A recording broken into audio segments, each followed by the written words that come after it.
Sure, we've made cake mix cookies before, but have you ever made them with Cool Whip? It's insanely easy to do. Hi, I'm Dorothy, and today we're making Cool Whip cookies. Say that 5 times fast. They only have 3 ingredients. They're super easy to make. They start with a cake mix and Cool Whip, and they're just so delicious. So we just need 3 ingredients to make these. First of all, Cool Whip, because they're Cool Whip cookies. So I'm using name brand Cool Whip, but you could use generic if you want. Make sure that it is thawed. You can just let that sit at room temperature for a few hours, or let it sit in the refrigerator overnight and it will thaw for you. We also need cake mix, about 15 ounces. It's the cake mix that would make a 9 by 13 inch pan. You can use any brand, any flavor, and then we just need 1 egg for binding. All right, let's start by adding our cake mix into our bowl. And then I'm just gonna crack this egg in there.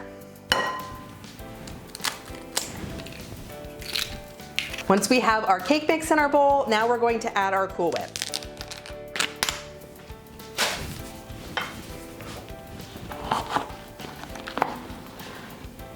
I recommend just using regular Cool Whip. I know they make fat-free, but you know what? Go big or go home. We're using cake mix, just use regular Cool Whip.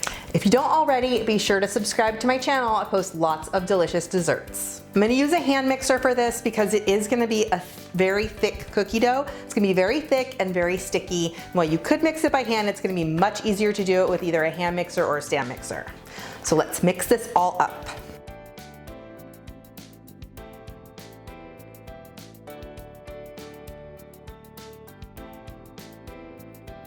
You can see how sticky this dough is. That's why it's easier to do with a hand mixer. All right, so now I'm just gonna incorporate any extra powder from the cake mix. It's like a yeast dough or something. So you just want to, you don't need to chill it. You can if you want. It's not really gonna harden anything at all, but it is gonna be sticky. So it's gonna be a little bit sticky to work with to scoop this out. Okay, I have a cookie sheet here, and it is lined with parchment paper. You can also use a silicone baking mat. So now we're gonna scoop it out. I am going to use a cookie scoop for this. You can use any size cookie scoop you want. These are going to spread, so we're gonna space them out, and we're gonna roll them in powdered sugar first, because the dough is very sticky. So I'm gonna roll them in powdered sugar and place them on my cookie sheet. This is gonna be a messy part. It's gonna kind of stick to your hands and make the powdered sugar stick to your hands. But then we're just gonna take our cookie dough ball and we're gonna place them on our cookie sheet. It's gonna be sticky and kind of stick to the cookie scoop too. Roll those nice in powdered sugar. And what I'm gonna do is I'm gonna space these out. So I'm gonna put 2 per row instead of 3. You're gonna get powdered sugar everywhere, and that's okay. I absolutely love cake mix cookies because you can use any flavor.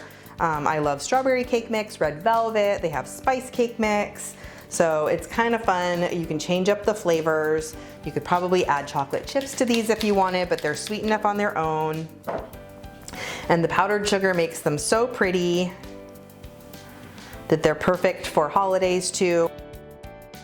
Again, the 2 tablespoon cookie scoop makes pretty big cookies, which I like because bigger is always better. But if you're trying to make smaller cookies or you want to make more of them, then that's totally fine. Just go ahead and use a 1 tablespoon cookie scoop instead.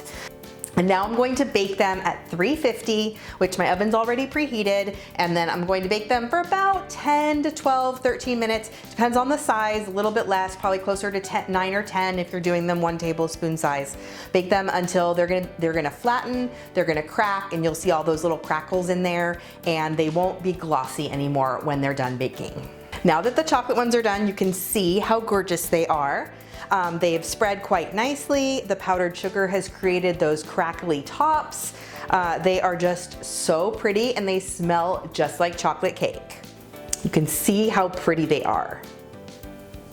Make sure that they are dark golden brown on the bottom and like light golden around the edges and no longer glossy on top before you take them out of the oven. Otherwise, they will be too soft. They'll still taste delicious, but they won't hold up as well. And they're gonna make a mess. There's gonna be powdered sugar everywhere, but that's okay.